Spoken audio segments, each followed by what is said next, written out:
Yes sir, chapter number 4 value of supply, section number 15 sub section 1 बोलता है क्या, your actual transaction value shall be accepted as assessable value if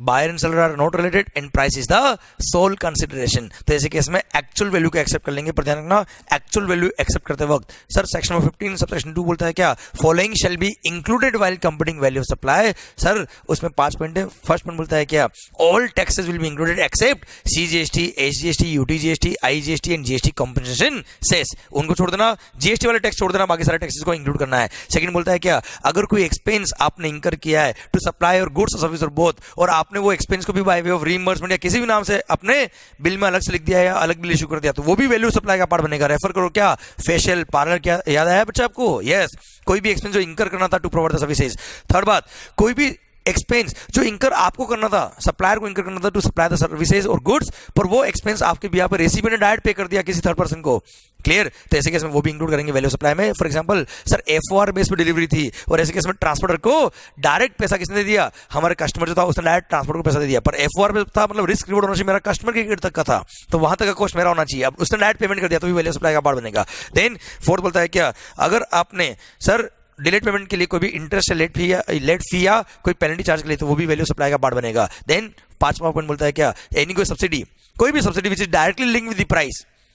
clear? वो अगर किसी ने दी है तो वो भी वैल्यू सप्लाई का पार्ट बनेगा, except subsidy given by central government और स्टेट गवर्नमेंट्स। माहौल सरकार ध्यान रखना, फॉलोइंग केस में क्या बोला सर, फॉलोइंग केस में sir following will be excluded while computing value supply. क्या सर, डिस्काउंट, फर्स्ट तो instant discount which is recorded in the invoice, second है क्या, फ्यूचर डेट पे डिस्काउंट दिया तो वो भी एक्सक्लूड कर देंगे वैल्यू से। पर कंडीशन क्या है sir, there should be pre existing condition in the contract कि ऐसा होने पर डिस्काउंट मिलेगा। और सेकंड थिंग, सरकार प्रॉपर क्रेडिट नोट इश्यू करना चाहिए आपको, और credit note should be linked with the invoices, और सरकार उतना प्रोपोर्शनेट आईटीसी बायर ने क्या क्या होना चाहिए, रिवर्स क्या होना चाहिए, तो वो डिस्काउंट लेस होगा आपकी वैल्यू से, नहीं तो डिस्काउंट लेस ना हो पाएगा। ओके सर, 15.4 बोलता है क्या, अगर वैल्यू डिटरमाइन नहीं होती है सबसेक्शन 1 से, तो value shall be determine as में प्रिस्क्राइब्ड, मतलब रेफर करेंगे क्या, वैल्यूएशन रूल्स। सरकार 15.5 बोलता है क्या, गवर्नमेंट के पास पावर की वो चाहे तो किसी भी गुड्स का टैरिफ वैल्यू फिक्स कर दे, वैल्यू फिक्स कर दे irrespective of actual transaction value, value वही रेफर करेंगे, पर 8% कोई भी ऐसा वैल्यू प्रिस्क्राइब नहीं किया उन्होंने। ओके सर, अब आ रहे हैं उनका वैल्यूएशन रूल्स में। रूल नंबर 28 बोलता है क्या, व्हेन, सुनो ध्यान से, when entire consideration is not in money, मतलब पूरा कंसिडरेशन मनी में नहीं है, तो ऐसे केस में मनी प्लस काइंड में है या फिर प्योरली काइंड में, तो ऐसे केस में सबसे पहले ओपन मार्केट वैल्यू, वो नहीं है तो मनी प्लस काइंड का एफएमवी, वो भी नहीं है तो गुड्स ऑफ लाइक काइंड और लाइक क्वालिटी की जो वैल्यू होगी वो लेंगे, और उससे भी नहीं आ रहा तो रूल नंबर 30 और 31 इन सीक्वेंस फॉलो करेंगे। 30 क्या बोलता है sir, cost of production plus 10% या cost of acquisition plus 10% trading के केस में, और कॉस्ट ऑफ सर्विसेज दी तो cost of provision services plus 10%। और हाँ 31 बोलता है क्या, बेस्ट जजमेंट। सर ऑफिसर क्या करेगा, अपना बेस्ट जजमेंट यूज करेगा, we should be consistent with the principles and fundamentals of section 15 and above rules, और सर वैल्यू निकालेगा। और हाँ इसमें बात कही क्या कि सर्विसेज के लिए आप चाहो तो 30 फॉलो मत करना, डायरेक्ट 31 पे आ जाना सर, बेस्ट जजमेंट बेटा, कॉस्ट ऑफ प्रोविजन सर्विस निकालना बड़ा टफ होता है इसलिए। ओके सरकार रूल नंबर 29 बोलता है क्या, whenever goods or service or both are supplied to a related person or a distinct person but other than a agent, agent के लिए आ रहा है 29 एजेंट के लिए आ रहा है रूल नंबर, ओ भाई मैंने रूल नंबर कोई गड़बड़ कर दी सर, रूल नंबर 27 था क्या, गुड्स कौन सा, whenever entire consideration not in money, तो रूल नंबर 27 था बेटा। क्लियर? फिर आ रहा है रूल नंबर 28, क्या बोलता है sir, whenever goods are sold to or through to a related person or a distinct person other than agent, तो ऐसे केस में रूल नंबर 28 लगेगा, पर एजेंट केस में रूल नंबर 29 लगेगा। ओके सरकार ध्यान देना, whenever goods are sold to a related person or distinct person, तो ऐसे केस में वैल्यू क्या होगा, सबसे पहली बात ओपन मार्केट वैल्यू, उससे नहीं आया तो गुड्स ऑफ लाइक काइंड और लाइक क्वालिटी, उससे भी नहीं आया तो क्या, रूल नंबर 30 और 31 इन अ सीक्वेंस। और आप चाहो तो सरकार, आप चाहो तो रेसिपिएंट, ये सब फॉलो मत करना, रेसिपिएंट ने जो आगे सप्लाई किया है उसका 90% वैल्यू लेना, that will be taken as the value. पर इन सब की बात नहीं आएगी अगर आपका रेसिपिएंट जो था बायर, जो रिलेटेड पर्सन था या डिस्टिंक्ट पर्सन था, उसको अगर फुल आईटीसी मिलता है तो जो आपने बिल में एक्चुअल ट्रांजैक्शन वैल्यू लिख दिया उसी को ओपन मार्केट वैल्यू मान लेंगे, उसी को एक्सेप्ट कर लेंगे, दिमाग खराब नहीं करेंगे। इसी के साथ रूल नंबर 28 खत्म होता है। अब 29 बोलता है क्या, whenever goods are sold to a agent, sir supply by principal to agent या एजेंट टू प्रिंसिपल सप्लाई होता ना बच्चा, तो ऐसे केस में वैल्यू क्या होगा, ओपन मार्केट वैल्यू, या फिर आप चाहो तो रेसिपिएंट ने आगे जो goods of like and like quality supply किया उसका 90% वैल्यू लेना, और इससे वैल्यू नहीं है तो फिर 30 और 31 इन अ सीक्वेंस। माहौल सर 30 क्या है हमने पढ़ लिया, 31 क्या है हमने पढ़ लिया, 31A क्या बोलता है, लॉटरी बैटिंग और गैम्बलिंग के केस में, किस केस में मालिक, लॉटरी बैटिंग और गैम्बलिंग के केस में क्या होगा सर, ध्यान देना, बैटिंग गैम्बलिंग और हॉर्स रेसिंग के केस में, किसी केस में बच्चा, बैटिंग गैम्बलिंग और हॉर्स रेसिंग के केस में, तो जो आपने बेट वैल्यू खेला है, जितनी शर्त लगाई आपने, जितना बुक मेकर को पैसा दिया है, उसी को वैल्यू मानते हैं विदाउट टैक्स, एक्सक्लूडिंग टैक्स। ध्यान है 28% टैक्स लगता है उस पर, वैसे रेट ऑफ टैक्स आपके कोर्स में नहीं है, पर जो आपने शर्त का अमाउंट लगाया, बेट का अमाउंट लगाया, that is value exclusive tax. पर सर लॉटरी टिकट के केस में दो केस बनेंगे, face value of lottery ticket को इंक्लूसिव जीएसटी मानते बच्चा, ध्यान है। यस सरकार 31A ने बोला क्या, lottery run by the state government है, तो ऐसे केस में वो उसी स्टेट में बिकेगी जिस स्टेट ने इसको रन किया है। तो ऐसे केस में सर वैल्यू होगा क्या, face value of ticket divide by 112 into 100 करके जो आएगा वो वैल्यू आएगा। पर सरकार अगर lottery is authorise by the state government, तो वो लॉटरी टिकट किसी भी स्टेट में सेल हो सकता है, क्लियर। इसलिए यहाँ पे 20% टैक्स है face value of lottery ticket, और face value of lottery ticket divide by 128 into 100 करके जो आएगा वो होगा value of ticket, clear, value of service होगा। और सरकार ध्यान देना, इन दोनों केस में जो लॉटरी का मैंने बताया, face value divide by 112 into 100 या फिर price declared by the government, state government in their official gazette, clear. और sir lottery is authorise by the state government है, तो face value divide by 128 into 100, clear, वो या फिर price declared by the government in their official gazette, whichever is higher is the value of supply. माहौल सरकार rule number 31A खत्म होता है। अब रूल नंबर 32 बोलता है क्या, फॉलोइंग केसेस में, 32 सब रूल 1 बोलता है क्या, फॉलोइंग केसेस में सप्लायर के पास ऑप्शन है कि at the supplier of the option value shall be determined as under. Subsection 2 बोलता है क्या, money changing services, authorise money changer, authorise banks वगैरह केस में बोला है क्या, सर सुनने ध्यान से, सर जो रेट उसने चार्ज किया आपसे उसको कंपेयर करेंगे किसे, आरबीआई रेफरेंस रेट से, आरआरआर से, जो डिफरेंस होगा दैट्स द वैल्यू सर्विस, उसका 18% क्या लग जाएगा, जीएसटी। और अगर किसी करेंसी का आरआरआर अवेलेबल नहीं है तो जो रेट उसने एक्चुअली चार्ज किया, जो कन्वर्ट किया उसने आईएनआर में, एक्चुअल जो कन्वर्जन किया है वो आईएनआर की value,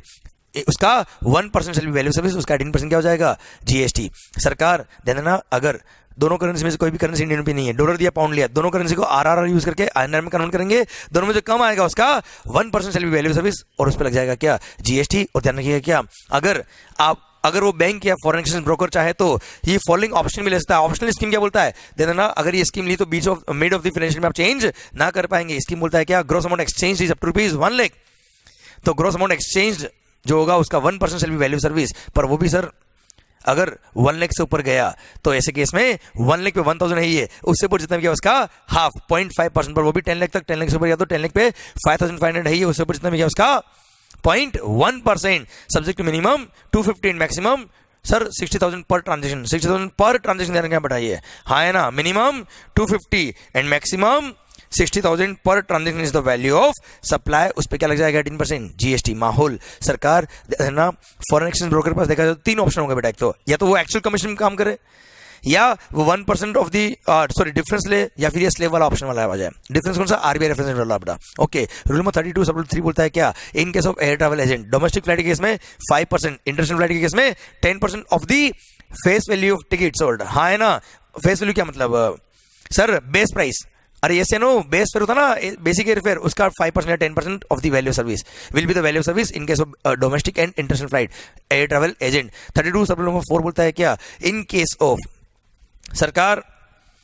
in case of life insurance business, अगर पॉलिसी प्योरली रिस्क कवर की है तो ऐसे केस में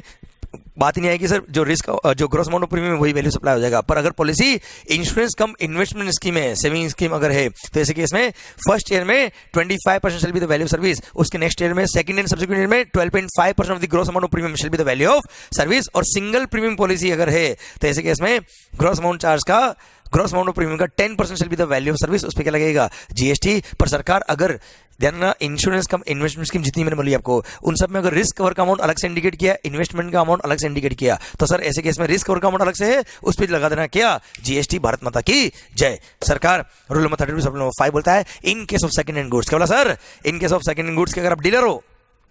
तो मार्जिन स्कीम दी हुई सर, आप चाहे तो मार्जिन पे टैक्स पे कर दे केवल। सरकार क्या होता है स्कीम, रूल नंबर 32 सब नंबर 5 बोलता है क्या, बहुत शानदार पॉइंट है ये, याद आया एग्जाम्पल बेटा, यस सर। रूल नंबर 32 सब नंबर 5 बोलता है क्या, अगर मैंने सेकंड हैंड गुड्स परचेज करके बेचा है, मैंने अगर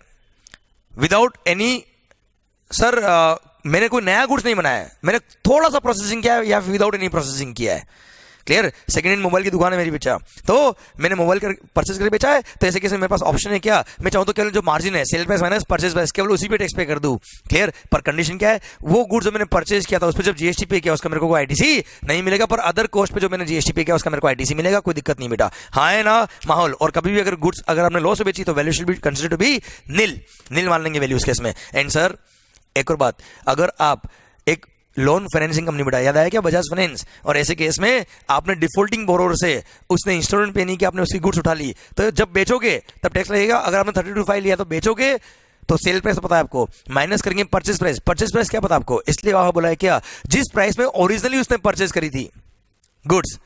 माइनस करेंगे 5% पर क्वार्टर या part of the quarter from the date of purchase till the date of sale of such goods, second hand goods, वो लेस करेंगे तो परचेज प्राइस आएगा, उसको कंपेयर करेंगे सेल प्राइस से, डिफरेंस होगा वो मार्जिन होगा, उस पर क्या लग जाएगा, जीएसटी। रूल नंबर 32 सब नंबर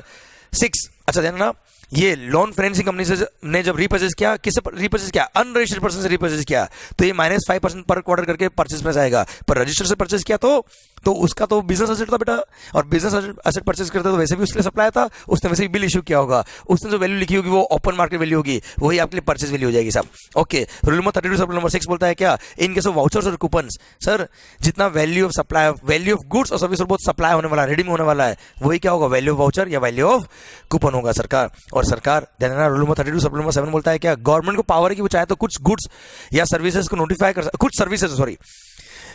सर्विसेज को नोटिफाई कर सकता है, नोटिफाई करके बोल सकता है कि इन सर्विसेज को अगर डिस्टिंक्ट पर्सन ने आपस में सप्लाई किया है एक दूसरे को, तो ऐसे केस में उसमें value shall be deemed to be nil, पर 8% कोई भी सर्विस गवर्नमेंट ने अभी तक नोटिफाई नहीं करी, इसलिए अभी ये प्रैक्टिकली काम का नहीं है। रूल नंबर 33 बोलता है क्या, प्योर एजेंट, अगर आपने कोई भी एक्सपेंस इंकर किया है, प्योर एजेंट, याद है सीएच वाला एग्जांपल, कस्टम्स हाउस एजेंट वाला एग्जांपल, सर राज ट्रांसपोर्ट तक ट्रांसपोर्ट करने वाला, राज ट्रांसपोर्ट तक क्लियर करके लाने वाला काम था उसका, तो उसके बाद वाला जो खर्चा होगा वो वैल्यू का पार्ट नहीं बनेगा। अगर रेसिपिएंट के